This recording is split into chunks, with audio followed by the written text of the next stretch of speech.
Welcome to School of Bible Believers, Lesson 23.0. In Lesson 23, we've been going over sex and marriage. And last time we talked about how the belief system of churchianity was based upon a watered-down form of Christianity. The Bible was not their final authority. And so when you had the problems of the city coming in, their response to the scientific revolution was the social gospel. It wasn't to stick to the clear gospel of Jesus' death, burial, and resurrection because they didn't know it. And they ended up following after the social gospel, which is what you see today. Big churches having serve teams or sending missionaries out, which double as a vacation trip for them. Or trying to help out the physical needs, having a community center, helping out the poor. Nothing wrong with doing that, but the primary goal of the church should be to do God's will, which is for all men to be saved and to come into the knowledge of the truth. And if you put the focus on the physical needs, then you are neglecting the spiritual. You're not looking at those, and so then people aren't saved. All you're doing is improving the quality of life for people right now, but they're still going to die, and they'll end up going to hell if Christ's blood does not atone for their sins. And then they end up. So then, when you get to the city in the about around 1920, it was the first time in the United States where the majority of people lived in the city instead of the country, and the city has its own problems. And those tend to deal with a changing society, one that has very boring work, and the result is a pursuit of entertainment and pleasure over having godly living. You can see today, that's all they're concerned about is the pursuit of happiness. It's, I want to go see the latest movie or get drunk at the latest bar or see whatever it is they want to do. Go see a concert, see a football game. The price of all those things is tremendously high. I remember the Rose Bowl, which is a football game, and it's been over 100 years now. Well, at the same time, they had Rose Parade. And when they first had the Rose Parade, they were giving away free tickets to try to get people to go to the Rose Bowl. And now people pay hundreds, maybe even thousands of dollars to go see the Rose Bowl game. And they don't really care about the parade so much. They want to be entertained. They want something that goes with their flesh. 2 Timothy chapter 4, you have Paul warning here in verse 3. For the time will come when they will not endure sound doctrine, but after their own lusts shall they heap to themselves teachers having itching ears, and they shall turn away their ears from the truth, and shall be turned unto fables. Paul warns that in those last days, people are going to be following the lust of the flesh rather than getting their spirit fed. It will be so bad that they will not endure sound doctrine. You think of today, what is the attention span of someone who goes to church anymore? Will they listen to more than 5 minutes? The average time that people watch one of my YouTube videos is 8 minutes. Even though my candid conversations are 25 minutes and each of these messages is an hour. People have a short attention span. They're not going to watch the whole thing. They have itching ears. They're just impatient. They want to be satisfied right now. And so all that leads to entertainment and following those things. So in other words, when it comes to the sexual arena, instead of waiting until you have someone who will be your companion in life, and you marry that person, and then you can have sex with them. Instead, people are just having sex whenever they feel like it, early on, with many different people at whatever time, because it satisfies their lust right now. Instead of valuing what God has to say, they will not endure sound doctrine. They want their ears scratched. And really, all of that takes place, as we mentioned last time, as a result of the city. Because in the country, everything is pretty much fixed. Here's your farm. You grew up on the farm. You're going to farm that farm. You'll get married. You'll have your own kids. They'll live there. You'll support your parents who are there, going to live there in the farm with you. Then you'll pass it on to your kids, and they'll take care of you. You'll go to the same church for your entire life. You'll go to the same general store your entire life. You'll have the same neighbors. Everything is steady. It's without change. But in a city, everything is changing. You have different neighbors all the time because they move in and out of apartments. You don't know who they are. You don't end up talking to them. There's no accountability. People aren't watching over what you're doing because they don't know who you are, and you get easily lost in a crowd. It's a lot easier to commit crimes in a city than in a country because people don't know who you are or where you went. It's a lot easier to hide. And so, and then you don't have the need to have a wife who will take care of the house while you're doing all the work at the farm and raising up the kids, so then the kids can take care of both of you. And it's just a total, 24-hour-a-day, 7-day-a-week job. It never stops in order just to survive. In a city, it's, I work here 8 to 5, now I get off, and I don't work anymore, and I can do whatever I want. And I hate my job, so now I'm going to go do something that gives me pleasure, whether it's eating a good meal or finding somebody to have sex with that night. Now, before the sanctity of marriage, sex only reserved for marriage, now having sex with somebody is just like, for young people anyway, it's just like finding a good steak. And then you like that one, then you go try something else. It's all about following sexual pleasure, and people don't understand that God's Word isn't like that. Sure, God made sex to be pleasurable because of the fact, as we've went over before, that God made men and women different. And He's caused an attraction between the two. And how are you going, if sex is not pleasurable, then why would you do it? Because it's very hard for you to understand the opposite sex and how they think. Because everybody thinks differently. So the human race would not be populated, keep having kids, if God didn't have some kind of incentive for you to have sex and to have babies. But it's all, so it is made to be pleasurable, but it's all within the confines of marriage. But now, with sexual pleasure being separated from marriage, people growing up, they don't have any concept of that. Maybe they've heard of marriage, but all they see is their parents aren't married, or they used to be married, but now they're divorced, and they don't have that example of a marriage, and so they just think of it entirely from a pleasure perspective. And so what we're going to go over in this lesson is to show how we got here, how we were in the country 100 years ago, and everything was steady. You only had sex with your wife, and you only had one woman for your entire life, and everything was constant. You lived in that same house. You had the kids. You had your parents. You had the same neighbors. Everything was steady. And now, where we are now, everything is in a constant state of change.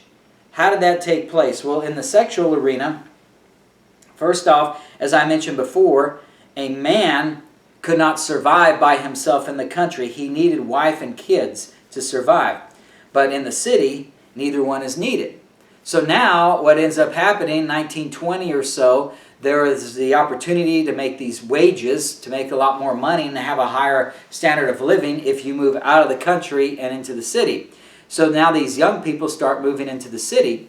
Now for the women, there were some jobs. Most of the jobs at first were only for men because they were assembly line, manual labor type jobs. There were some jobs like maybe typing or filing papers that women could do, provided you didn't have college education, which very few people did at that time anyway.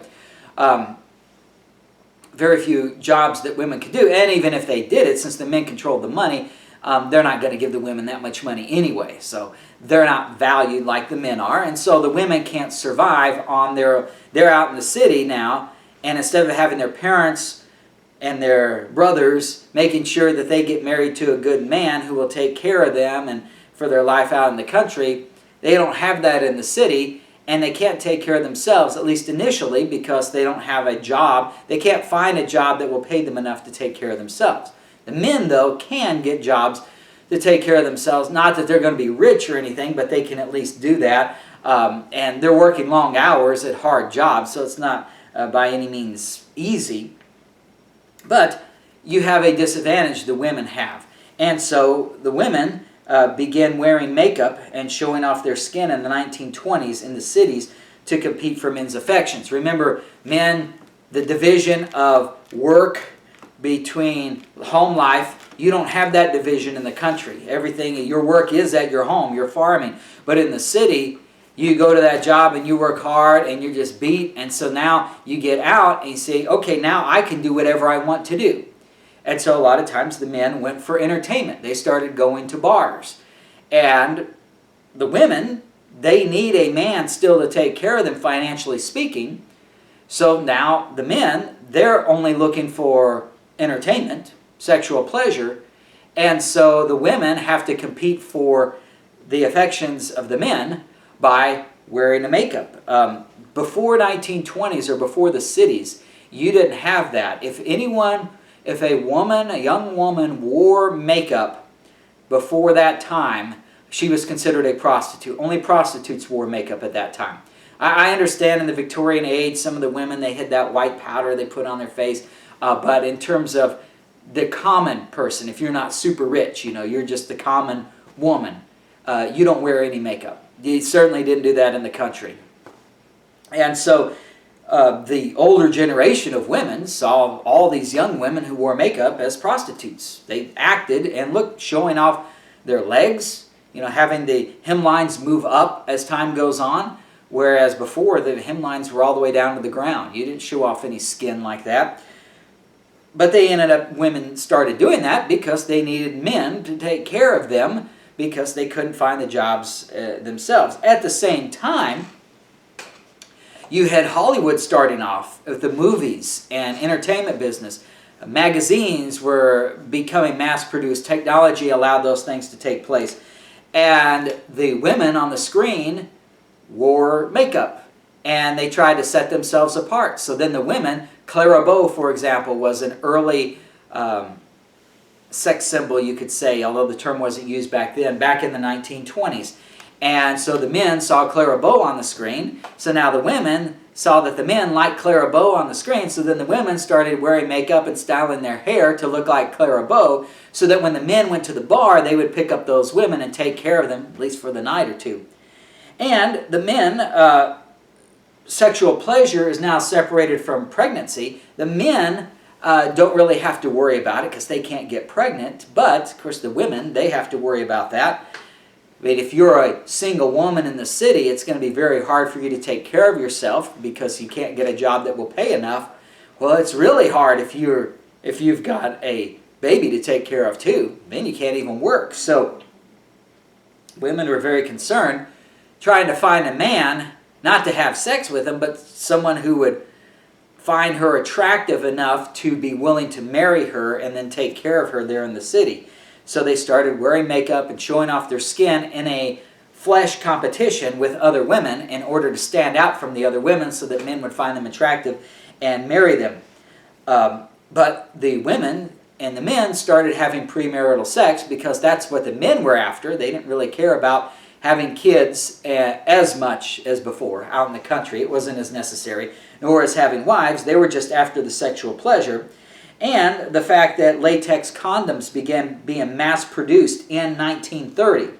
That was where they had condoms before, but they were more expensive, not as effective. But now you've got the latex condoms mass-produced, which means it's cheaper. Now the average person can afford them. And in fact, they were given out for the first time to American servicemen in World War I, which is around 1917 and following, because the men were coming back getting syphilis, having sex with these women in these other countries and not having protection, whereas the other European countries were already more advanced and had those condoms available. So they started giving out the condoms to servicemen around in 1917 or so, at the end of World War I.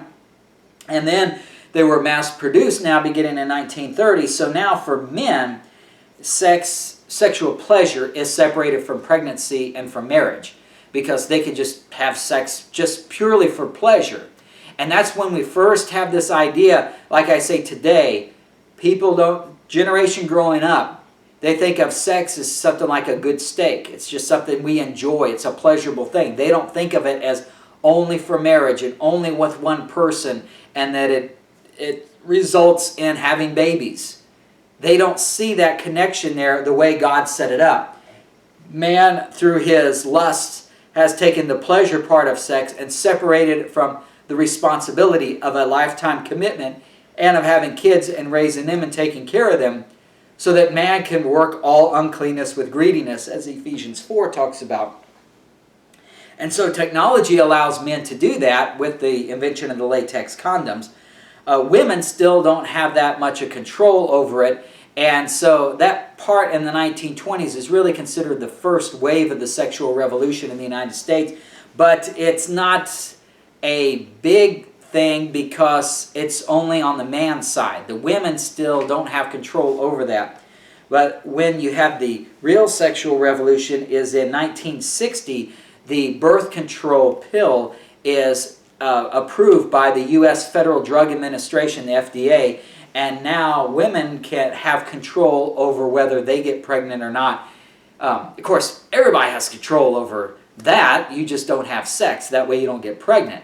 But if you wanted to have the sexual pleasure and separate that from the responsibility of having kids or of marriage, now they can just simply take this pill. And millions of women end up taking these pills. And a big thing that what this results in is that now women can now pursue careers, because I mentioned that in the 1920s and early 30s you had women competing for men's affections, and they were trying to get them to marry them. Well, what ends up happening a lot of times in the 1930s, 40s, and 50s is that women started going to college, not to get a high-paying job and to have a career, but as a way of marrying a man who would be able to take care of them in a higher lifestyle.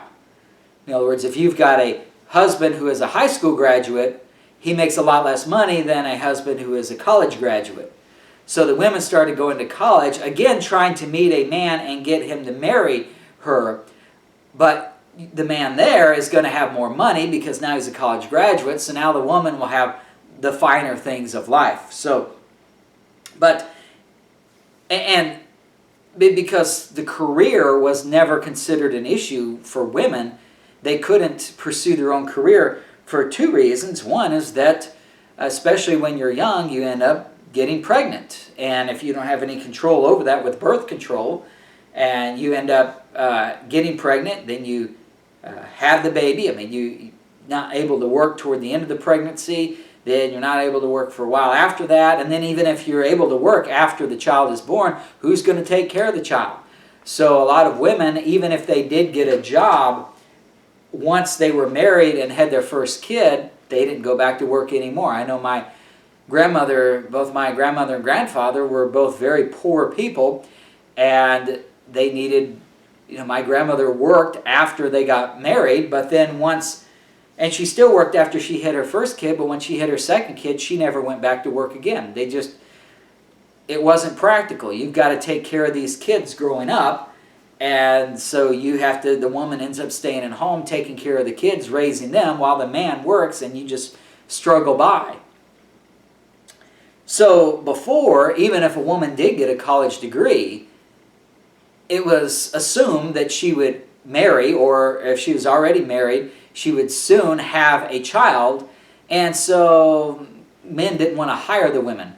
And so women really first began trying to get a career and supporting themselves around 1960, because with the birth control pill for the first time, they were able to control things. They could say, I don't have, and also it was now the post-industrial revolution, so more of the jobs were more technical, not a laborious type thing. So you could get a college degree and get a job that wouldn't, strain your back or your arms or whatever, lifting things and carrying around and pushing or whatever, and you could just sit at a desk and do desk type work, depending on what your degree is.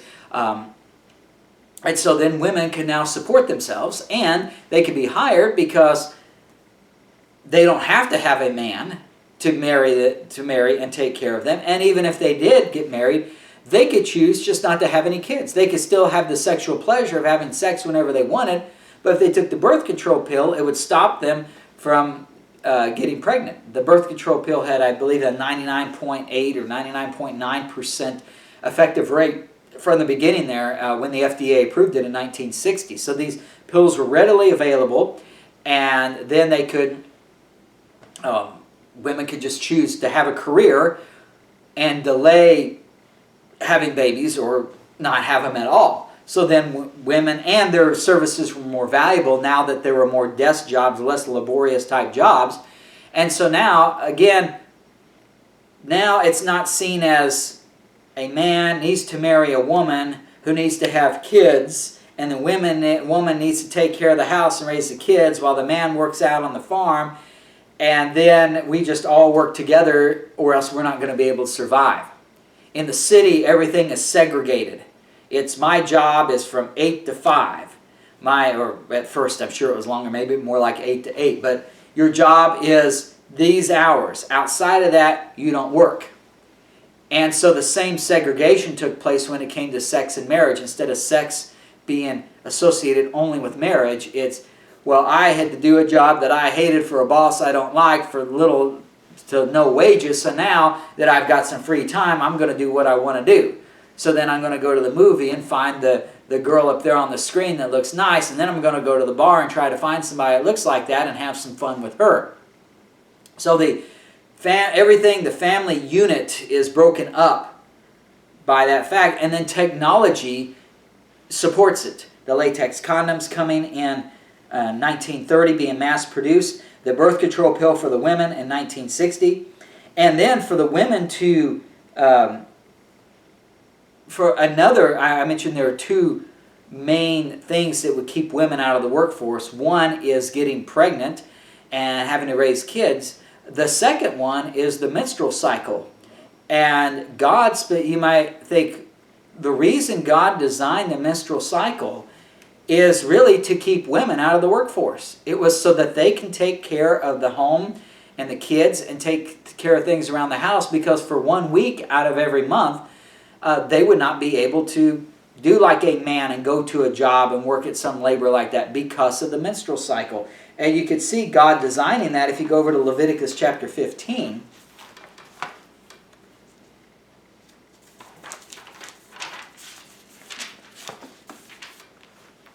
You may think, as a woman, you may think, well, why do we have this menstrual cycle? And this is really the answer, is that God said man is to be the head of the woman, and the woman is to submit to the man. And God said, when He mentioned that, Eve, the first thing she did over there in Genesis 3 was she usurped Adam's authority. God says the man is in charge, and the woman is to submit to the man. Well, Eve comes along, takes of the tree of the knowledge of good and evil, and in Genesis 3:6, when the woman saw that the tree was good for food, and that it was pleasant to the eyes, and a tree to be desired to make one wise, she took of the fruit thereof and did eat, and gave also unto her husband with her, and he did eat. She usurped his authority. And Paul mentions that as something that shouldn't have happened, because God has uniquely gifted the man to think of things in spiritual context more so than the women. The women are uniquely gifted to think of things in emotional context, which helps them raise the children and take care of the household at a much better job than what men can do. But the man's mind is more geared toward being able to discern things rationally from a spiritual perspective, to recognize a sin and believe the gospel in order to be saved, and to get sound doctrine built up in the inner man. That's a lot easier for a man than a woman, because the woman is more easily deceived due to the fact that God made her mind to be more emotional so that she could take care of the kids and the house and other things. When they both work together, it's a beautiful balance. But when woman tries to usurp the authority over the man, the result is the collapse of the family system. As over in 1 Timothy chapter 2, verse 12, verse 11, 1 Timothy 2:11, Paul says, "Let the woman learn in silence with all subjection." When it comes to the spiritual things, thinking things through rationally as what should we do, the woman is more susceptible to sin than a man is. As it says, he says, "Let the woman learn in silence with all subjection." Verse 12, "But I suffer not a woman to teach, nor to usurp authority over the man, but to be in silence. For Adam was first formed, then Eve." The reason God made man and then he made woman is so that the man could be in authority over the woman, because God gave the man the mind to think of things logically and rationally for the spiritual well-being of both the man and the woman. Now I understand most men allow their sin nature to take over and they don't do that appropriately, but that's how God designed it anyway. And then God designed the woman to take care of the other important things, which is, and we see that here. It says, verse 14, "Adam was not deceived, but the woman being deceived was in the transgression." Verse 14 tells you why God says the man is to be over the woman and the woman is to be subject to the husband. Because when it came to the spiritual thing of the tree of the knowledge of good and evil, Adam knew taking of that tree was wrong. Eve did not realize that. She knew it was commanded that way, but when the serpent came and explained it to her, she was deceived. The subtlety of the serpent beguiled Eve, and she ate of the tree. Adam was not deceived by the serpent. He was, because he didn't want his wife to be lost by herself, he took of the tree. Because it tells you right there, Adam was not deceived. Adam's mind was geared toward the spiritual things to the point where he would not be deceived by the serpent, and he recognized God was right, the serpent was wrong. The woman was deceived, thinking God was wrong, the serpent is right. And the reason she thought that way is because she had the desire to be over the man. If she agreed to what God said, then she was having to submit to the authority of the man. But if she went along with what Satan says, now she could have the authority.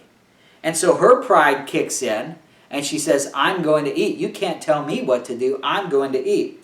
So it says the woman being deceived was in the transgression. But again, the woman's mind is geared towards some other very important things that the man's mind is not geared toward. It says in verse 15, "Notwithstanding, she shall be saved in childbearing if they continue in faith and charity and holiness with sobriety." So God designs the man's mind to be the spiritual leader of the household. The woman, in her flesh, is going to try to rebel against that and usurp the man's authority, as Eve tried to do with Adam. But she is saved in the sense that she has a very important role in that she is saved in childbearing if they continue in faith and charity and holiness with sobriety. She is able to have a baby. A man cannot do that. Only a woman can do that. And then she has a special emotional bond with the baby because it came out of her womb. I mean, the woman is the only one who has any interactions whatsoever with the child for the first 9 months of its existence while it's in the womb. And so she's got an advantage over everybody else, having that motherly connection. And then her mind is uniquely designed by God to train up those children so that they will continue in faith and charity and holiness with sobriety. If a man used his mind to train up that child is a lot less likely to have faith in God, have the charity and the holiness with sobriety. Because his mind isn't geared toward nurturing and raising up children. His mind is geared toward logical and rational type spiritual decisions. And it's more like, we'll do this because this is what you're supposed to do. Whereas the woman is uniquely designed to be able to connect emotionally with her child, still give the child the correct instruction, but the child is more likely to follow it because of that emotional connection that she naturally has with the child. So both the man and the woman have their own roles, and when done according to God's design, works out beautifully. But as we saw there in Genesis 3, it's very easy for the woman to want to usurp authority. And we see back in Genesis 3 now, when God talks to the woman, he says in verse 16, unto the woman he said, Genesis 3:16, I will greatly multiply thy sorrow and thy conception. In sorrow thou shalt bring forth children, and thy desire, her desire was to rule over Adam, as by the fact that she took of the tree of the knowledge of good and evil, usurped his authority, gave it to him to eat. She said, God says, thy desire shall be to thy husband, and he shall rule over thee. So God specifically designed the husband to rule over the wife. The wife is to submit to the husband in all things. And we've gone over that before. But because the woman in her sin nature is going to want to usurp that authority and take control, God puts a couple of checks in there to keep that from happening. One is that she's going to be... The big thing when it comes to, in a fleshly perspective, the person who controls the money has the power for the most part. You know, if I go up to some big corporation and I tell them, you need to give me a job, pay me $200,000 a year, they're not going to do that. They have the money and the power. They're not going to pay $200,000 because since they have the money and the power, they can get that wage down a lot lower and pay a lot less. And if I'm not willing to work for under $200,000, there's a whole bunch of other people who will. But if I'm the one who has the power and the money, now instead of me begging the corporation, give me that high-paying job, now I can go to someone else and I can exert my will. The one who controls the money has the power. And that's why 1 Timothy 6:10 says the love of money is the root of all evil. Because if you're coveting after money and following that, then you're following after the things of the world rather than the things of God, and the spiritual goes to the wayside as you concentrate on the economic and the financial. So what God does is he says, if the woman gets in her flesh and tries to usurp authority over the man, I'm going to design the fleshly system in such a way that will make it a lot more difficult for that to happen. One is if she is pregnant and has babies you notice when a woman has her babies, it's usually late teens to about age 40, maybe age 50, depending on what time you lived and all that. And you look at when is a woman's resources the most valuable in working in an economy, getting a job. It's around late teens to age 40. It's that same age range. So God says, I'm going to put two things in there to keep the women from usurping authority over the man by getting the money themselves. I'm going to make it to where the men are the breadwinners so that if the woman tries to usurp authority over the man, she won't be able to do it because he has the power, because he has the money. The first one is she's the one that gets pregnant and has children during those years when she could produce economically. So now she can't work at a job because she gets pregnant. And then the second thing is the menstrual cycle. Again, the same type. Starts in the teens, a lot earlier than 18 or 19, and it goes all the way to maybe 40 or so. It's that same period of time when the woman's resources are most valuable economically. And to show that the menstrual cycle is an essential part of keeping the woman out of the workforce, God sets up a law for Israel. The Mosaic law and what we have in Genesis through Deuteronomy is the laws that God would implement if he was the king over a nation. And what he does in Leviticus 15 is he says when the woman is in her menstrual cycle, she is not to leave the house, basically. She is making, if someone touches her, comes in contact with her, that person is unclean. In Leviticus 15, yes? There's a lot of women right now going, oh, I wish I could just stay home when it's that time of the month. Because trust me, if God told you to stay home, you should stay home. Because 9 times out of 10, women that go to work, all the women, we're grumpy. Good Lord, we're grumpy when it's that time of the month. And especially if you got to go to work.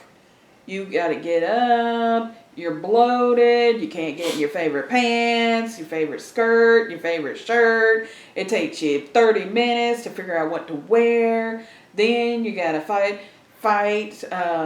Make sure you have plenty of tampons or pads, and then you go to work, and then you find out it's about to get gross, people. So for those that are squeamish, you might want to mute it for a second.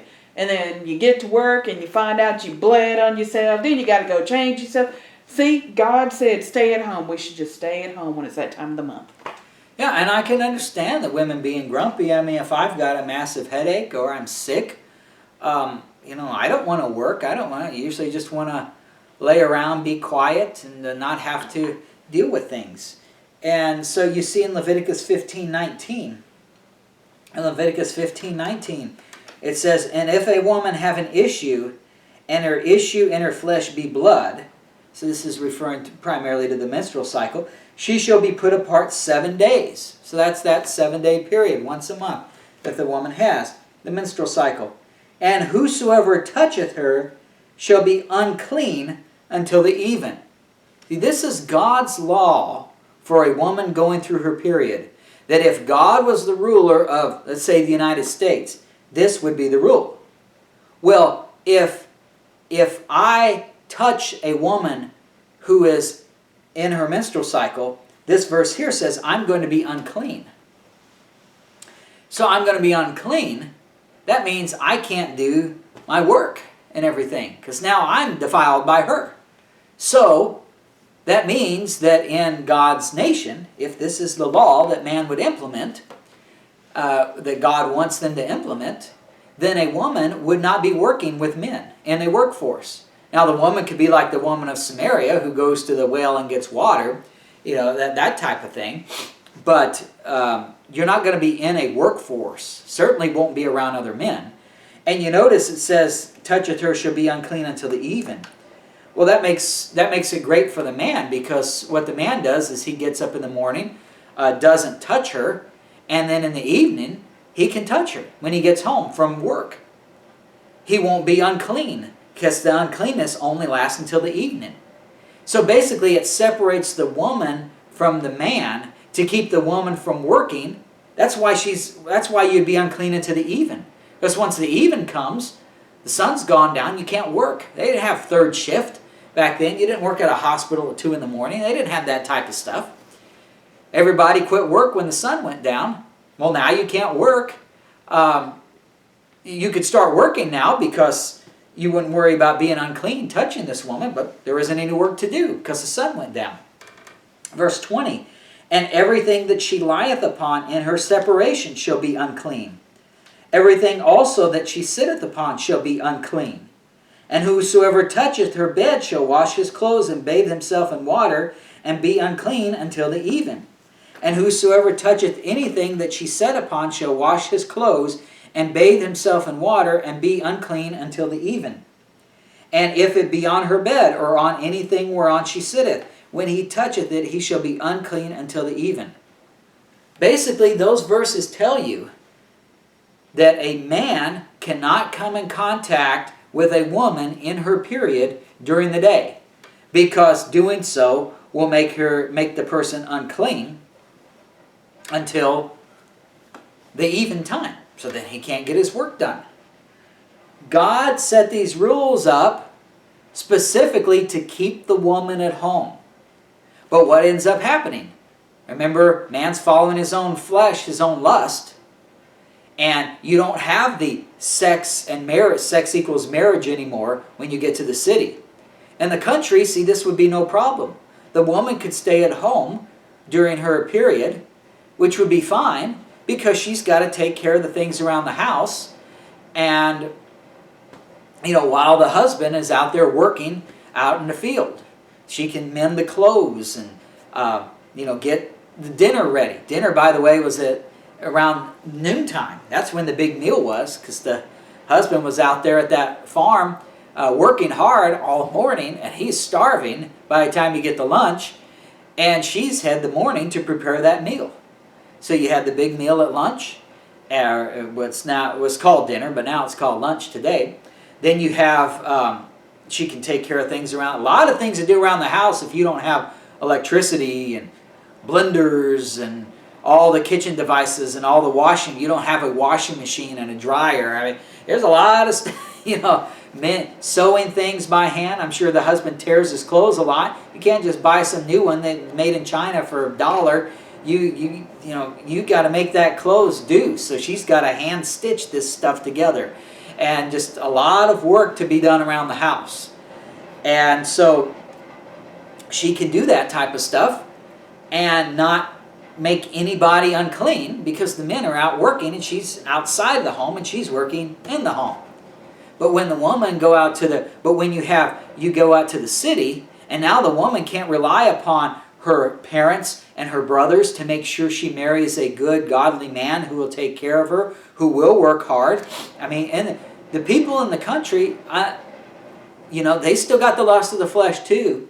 And some of them aren't saints themselves. My grandfather started working 70, 80 hours a week when he was 14 because his father was a drunk. He wouldn't do the work that he was supposed to do, so he would get fired. And he couldn't take care of the family because he's following the lust of his flesh, getting drunk. So then my grandfather at age 14 had to step in and work 70, 80-hour work weeks. But see, if the family of the woman makes sure that the boy that she's going to marry comes from a good family and is hardworking and won't waste their money on booze and do a lot of things that he shouldn't be doing. He could even go out with a prostitute. Making sure he doesn't do that type of stuff, and he's a good, godly man, then the woman has no problem. She doesn't have to fend for herself because she can rely upon her husband to take care of her. But in the city, that's all out the window. Even if you have the parents who are there to watch over you, they still don't watch over you as much. It used to be that the man who was interested in the woman was at the house of the parents, and the brothers were there. And they made sure no hanky-panky went on. And they made sure that they approved of that man before she ever married him. In the city, technology keeps things apart. Division of labor. So now you meet some random woman at the bar. You don't know what street she lives on, where her parents are. Her parents don't know anything about you. Then if you go out on a date, you go out on a car. You go somewhere. You're not at the woman's parents' house. Who knows what you're doing in that car? The woman is made to fend for herself now. She can't rely upon the man to take care of her because she's got to try to find a godly man herself, and she doesn't have the wherewithal, being the weaker sex, to be able to fend off the bad guys so much. I mean, she can, do a lot of things to try to keep the bad ones away, but she may have to settle for someone who isn't that good, especially in the city when people get away with a lot of sin there. I mean, if you're following after these women in these bars and it's a flesh contest showing a lot of skin and having a lot of makeup on, right away you're not in a good field. It's not like you're meeting a godly woman at church and the godly man there, and you know the parents and you know they're brought up right. You're following a flesh contest. I mean, you get in a flesh contest, it's hard to find somebody good in that area. It's just like politicians. It's very extremely rare that any politician has good morals anymore. It's not that people are bad, it's just the system is bad. And so anyone in the political system to advance has to be immoral. Well, it's the same thing when you come to, if you're going to try to meet a spouse in a bar, you're in a bad system instead of meeting at church. I mentioned my grandparents. My grandfather met my grandmother at church. They never went to a bar. They didn't went to a movie theater. They had their dates by them meeting at church and spending time together walking home because they didn't have a car. And everything was out in the open, and it was in that country community. You have all that system to protect the woman. But when the system is gone in the city, now the woman has to fend for herself. So now she has to work. She has to get a career. And so I mentioned the two things. First off, the woman is prevented from getting a career because she could get pregnant. Well, now we have the birth control pill. So that takes care of that. And now in this modern society, we have FMLA leave and all this stuff, so the woman can get pregnant, have a kid, and then after the kid is born, go back to work and work as if they didn't have a kid. You know, get daycare and all this other stuff going. Well, then the other part we mentioned is the menstrual cycle. How do you get around that? Well, that was the invention of the tampon. In 1931, the modern tampon was developed by Dr. Earl C. Haas, a physician from Denver, Colorado. Gertrude Tendrick, who later founded the Tampax brand, bought the patent, and tampons hit the market in 1933. Now, Lana mentioned about how hard it is with the tampon. It's at least doable. Just think, if you didn't have tampons, how would the woman be able to work? How does she hide what's going on with the menstrual cycle 1 week out of every month? So you see, technology, when man decides to separate sexual pleasure from the responsibility of marriage and family, and because man's, you've heard where there's a will, there's a way. When man decides to work all uncleanness with greediness by going after sexual pleasure rather than family and marriage, then the result is man develops technology to accommodate that sin so that it can get worse and worse. Latex condoms, mass-produced in 1930s. Birth control pill, 1960. Jobs created that women could do that wouldn't be too laborious, that wouldn't put them at a disadvantage to men. The invention of the modern tampon hitting the market in 1933. Notice all this hits right around the same time. Because when you get the city and you get away from that structure of sex equals marriage and it's for life, and you create a structure of sexual pleasure, that's sin, now you got all these other problems. It's just like when it comes to a lie. If you tell the truth, you have no problem. You tell the truth, you can go to sleep at night and sleep soundly.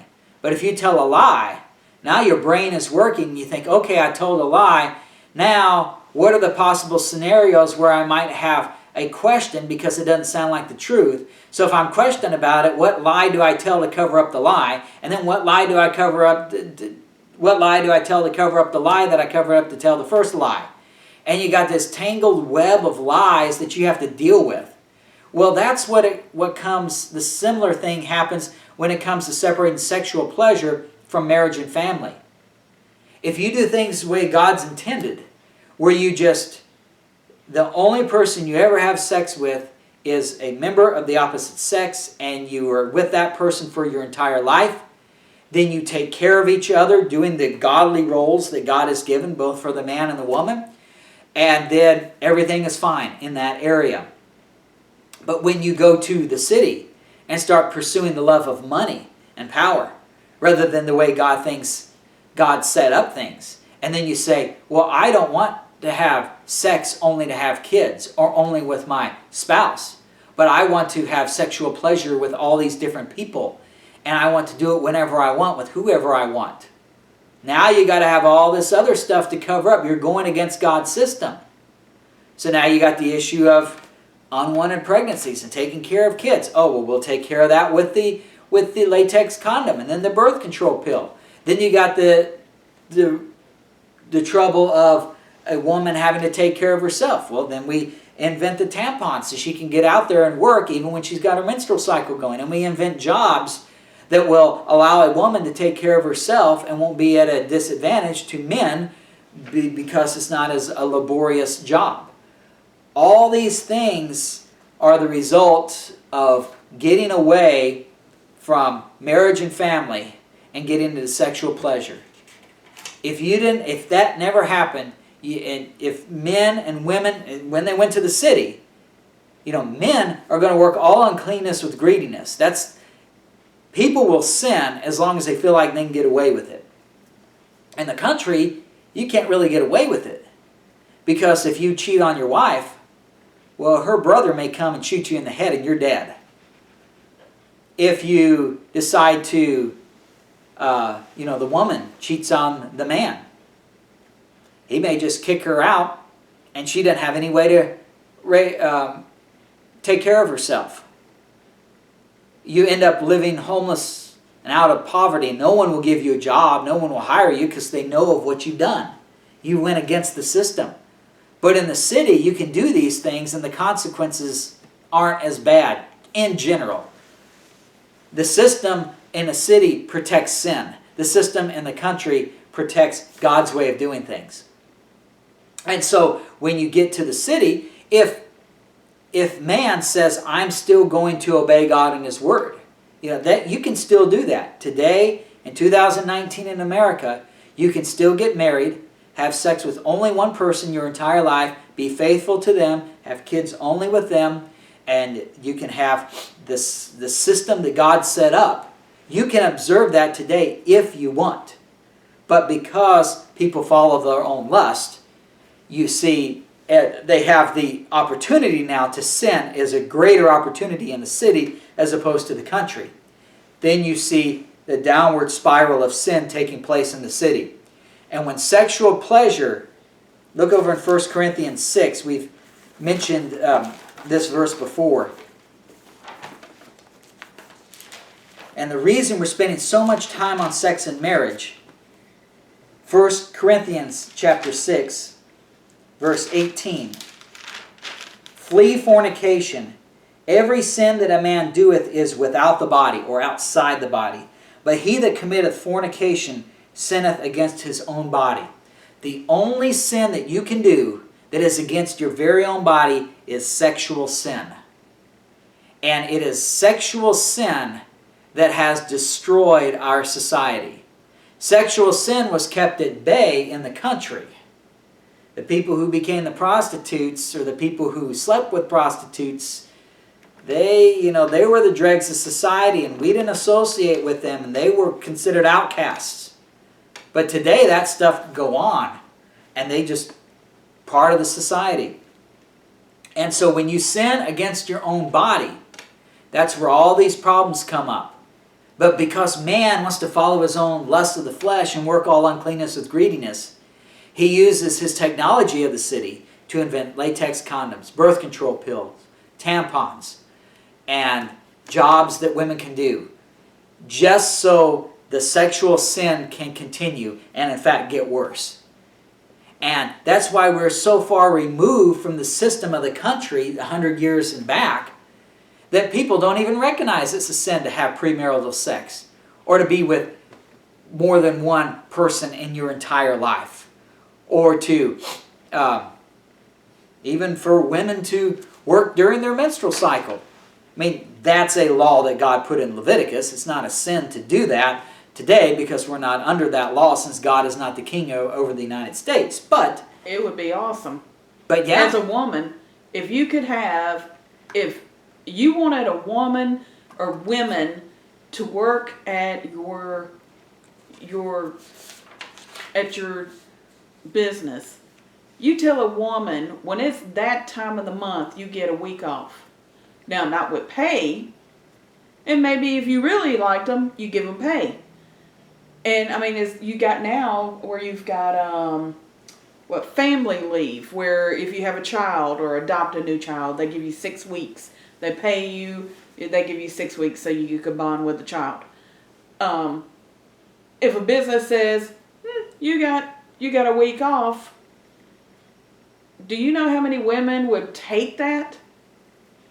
I mean, seriously. I mean, women do not like, for all the men that are listening out there, and you have a wife or a girlfriend, we turn into a beast when it's that time of the month. I mean, we are ugly. And so, be able to stay home when it's that time of the month, God knew what He was doing. He didn't want to hear all that griping and complaining. He's like, stay home, eat chocolate. I don't want to hear it.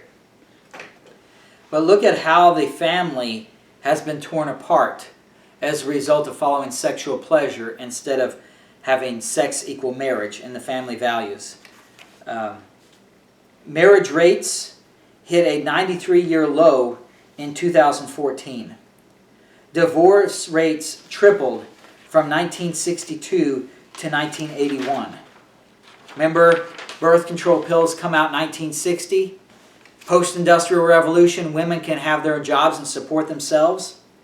So they don't have to stick with a man that's unfaithful or not treating them right. So divorce rates tripled from 1962 to 1981 because they're no longer stuck with their husbands. In 1920, when for the first time the majority of the people in the U.S. lived in cities, 92.3% of women were currently married in 1920. In 2010, 90 years later, only 31.1% of women were currently married.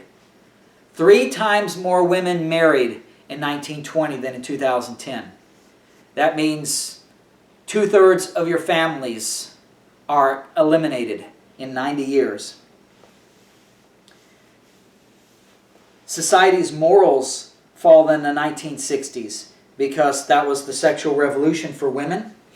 And as women go, so goes society. Therefore, free sex for women meant free sex for all. And then the 2 worst technological advances I already mentioned, birth control pill and the tampon. And finally, what I wanted to mention here is another disturbing trend is that going along, we talked last time about the doctrine of churchianity was weak to begin with when the United States was founded around 1776. And so when the scientific revolution came along, when the first sexual revolution and the second sexual revolution came along, they combated it with the social gospel. They started following Freud. They got farther and farther away from biblical truth and followed the morals of the culture, which kept going down. And so now all these sexual sins that were abhorrible and unheard of 100 years ago in society as a whole, much less in a church, are now seen in churches today commonplace. Well, another thing that took place during the city is Hollywood, and they drag society down.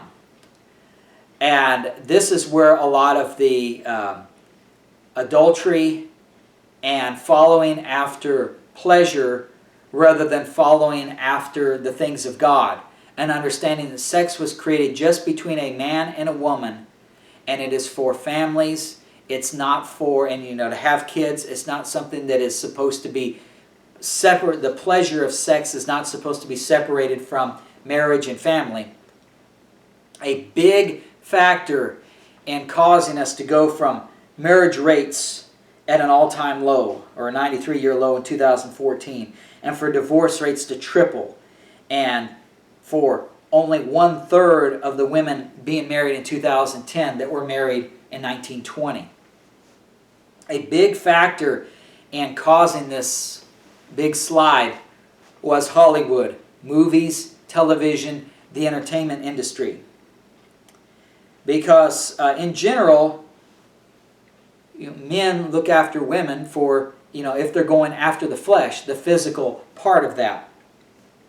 And God designed women to have 3 different shapes of their bodies during their life. And this is, of course, in general. I know there are exceptions, but in general, a woman who is 30 years and under is in the young and thin class. A woman who is aged 30 to 65 is in the middle-aged and fat class. And a woman aged 65 and over is in the old and thin class. Those are the 3 types. And I say that just because that's how God designed the body. That when you're young, you don't gain as much fat. And when you're middle-aged, you gain more fat. And then when you get older, you gain less fat. That's just how God designed the bodies. So you got those 3 different categories. The problem is that Hollywood promotes the 30 and under category. So now, let's say you're a man who is middle-aged. And so if you were in the country and you needed a wife, let's say your wife died and now you're 40 years old, and so now you need to find another wife. Well, if you're in the city, you don't really need another wife. You needed one in the country, you don't need one in the city. But let's say you wanted to find one.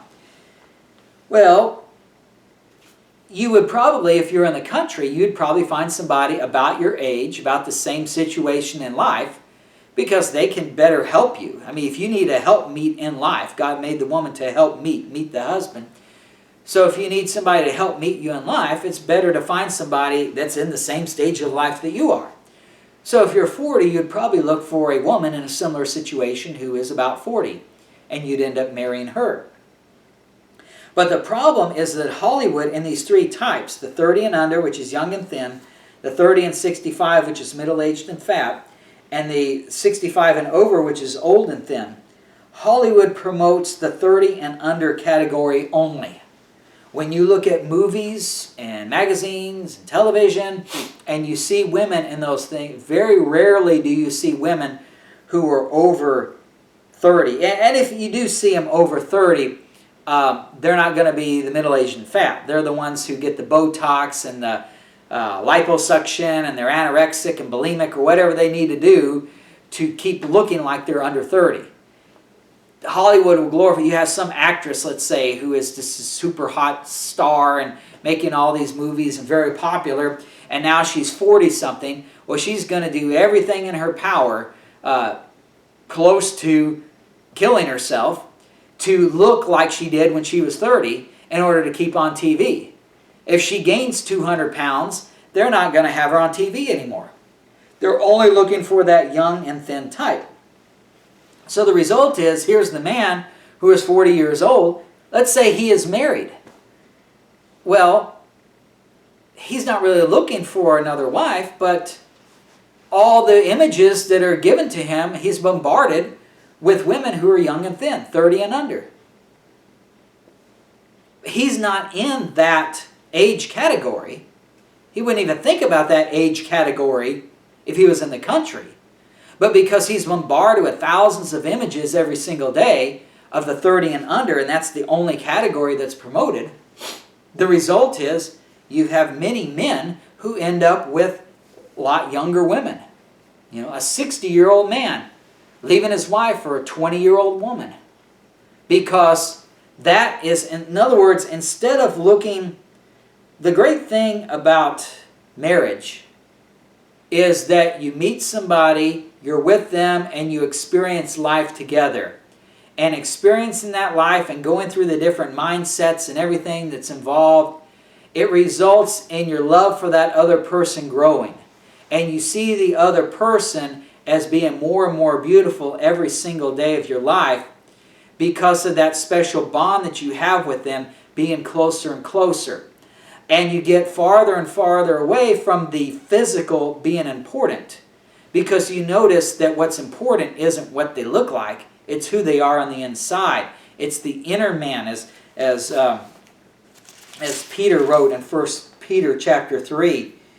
He told the women in verse 3, "Whose adorning, let it not be that outward adorning of plaiting the hair and of wearing of gold or of putting on of apparel, but let it be the hidden man of the heart, and that which is not corruptible, even the ornament of a meek and quiet spirit, which is in the sight of God of great price."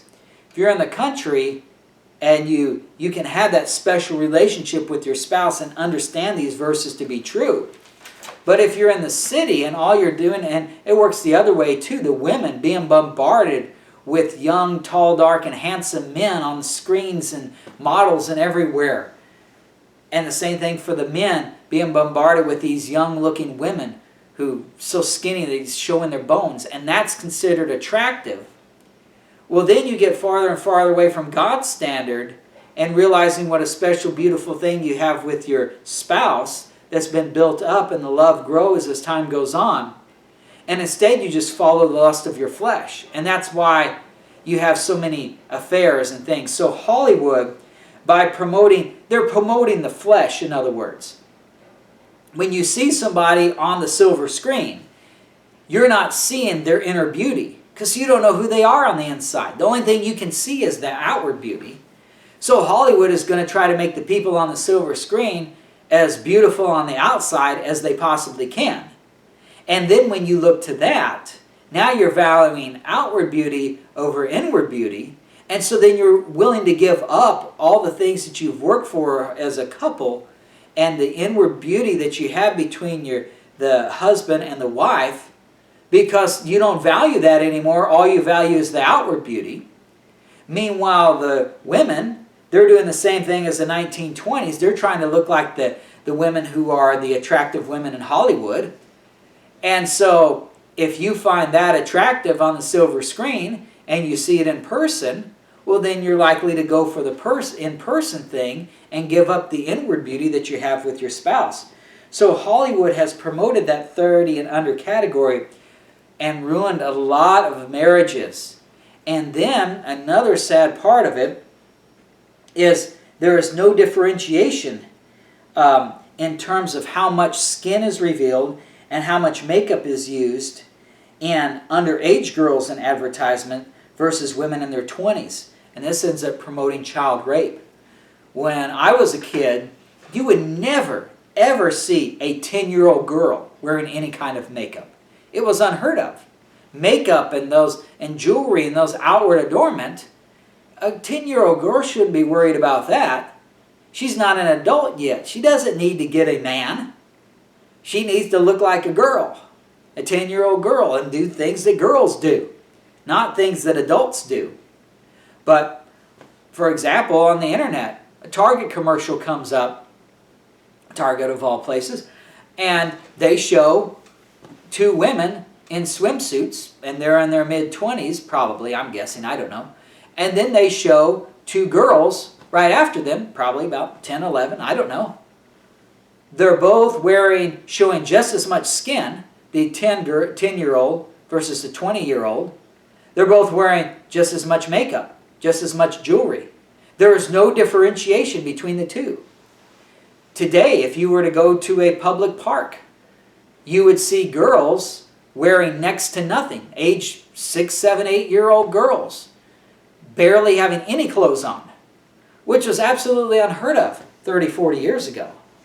What about the beauty pageants for the girls that are under 10? I don't know if anybody remembers the John Bonet, the little girl. She was what? Yeah, Joan Benet Ramsey. Yeah, what was she, 6, 8 years old? I don't know. And she ended up getting killed, but all the pictures they showed of her in her beauty pageants, she had enough makeup that she looked like she was in her 20s. If you did not see her body, you just looked at her face, you would thought, well, maybe she's a teenager or something like that. You'd have never known she was, I don't know, I think she was like 6, 7, 8, something like that. Y'all correct me on there. Y'all know what happened. But child pornography and child rape, child molestation and child trafficking, child sex trafficking is a huge problem, incredibly huge. The media tries to hide it. They don't want people to know about it. It's a lot bigger deal than what people realize. And it's kept hidden. And the main reason, I mean, should those men be doing that things with children? Absolutely not. There is no excuse for that. Regardless of what's going on in society, there is no excuse for a man to rape a child, period. But our society is encouraging that behavior. When Hollywood promotes the 30 and under category and now makes no differentiation between a 10 or 12-year-old girl versus a 20 to 25-year-old woman. And so Hollywood has a lot to do with the sexual sin and the following pleasure instead of marriage and family. And if they can't differentiate between, if all they do is follow their own lusts, and it doesn't matter if you're married to the person, then the next step is it doesn't matter what age they are. And it doesn't matter what sex they are. And it's just a huge debauchery and utter deprivation to the point that our society has a reprobate mind filled with all unrighteousness, working all uncleanness with greediness. And you see that all starting when, again, the people in the 1800s growing up in the country were not holier than the people in the 1900s growing up in the city. It's just the system of the city has promoted the sexual sin and all these sins to get worse and worse and worse, whereas the country, it's stable. You deal with that type of sin and you don't let it get out of control. But the city, it just gets worse and worse to the point that eventually, and I think we're not too far from it, the Lord Jesus Christ will have to come back and destroy this world because as Jesus says, when he comes, the world is so bad that if he does not stop it, if he does not come and bring judgment upon the world, he says in Matthew 24:22, there should no flesh be saved. He says, except those days should be shortened. In other words, unless, if I did not, Jesus says, if I did not come and end the vileness and the sin and the wickedness and the unrighteousness that's going on in the world, when I do at the end of the tribulation period, at the end of those 7 years, if I do not do that, if I do not put a stop to it, there should no flesh be saved. The world is getting to that point. Sodom and Gomorrah. God sends 2 angels to come to see if God made a deal with Abraham. He says, if there are at least 10 righteous people in that city, I will not destroy it. Abraham figured he had a pretty good shot. You had Lot and his wife. You had his daughters and their wives. The daughters and their husbands. You figure at least a couple people got saved from that godly example. But when you look at it, it seems like there's only one righteous man, Lot. And if you look at Lot's actions, you don't even think he's righteous. But Peter calls him righteous, so we know that he is. It got down to the point where it looks like only one person was righteous in that whole city. God destroyed the city. Similarly, when it comes to the world, it's going to get to the point where it gets so wicked that no flesh would be saved. And God's will is for all men to be saved and to come into the knowledge of the truth. And if it gets to the point where no one's going to be saved and come into the knowledge of the truth, what's the point in continuing the world? So God says, okay, Jesus, it's time. Go destroy those people while you still got some people to save. For the elect's sake, it says, those days shall be shortened. The elect is on the earth, and before they are deceived and then no one is saved, come and get them. Come and save those elect. We are fastly, rapidly going toward that point. And it all starts with the city and the sexual sin. And you can just look at the statistics from the last 100 years in the United States when the majority of Americans first started living in cities in 1920. Marriage rate at a 93-year low now. Divorce rates triple in just a 20-year period. 92.3% of women were married in 1920, and in 2010, only 31.1%. The statistics show how bad it is. And if we had things on child rape and sodomy and all these other things, it's just bad. We're going to get into, next time we're going to get into abortion, because that's a further evil. First you get to latex condoms, then you get to birth control, and then you go into murdering babies. It just gets worse and worse. So we'll go to that next time. Dear Lord, we just thank you for, in spite of all the things that are going on, that our righteous souls are vexed in this evil world, just like it was with Lot.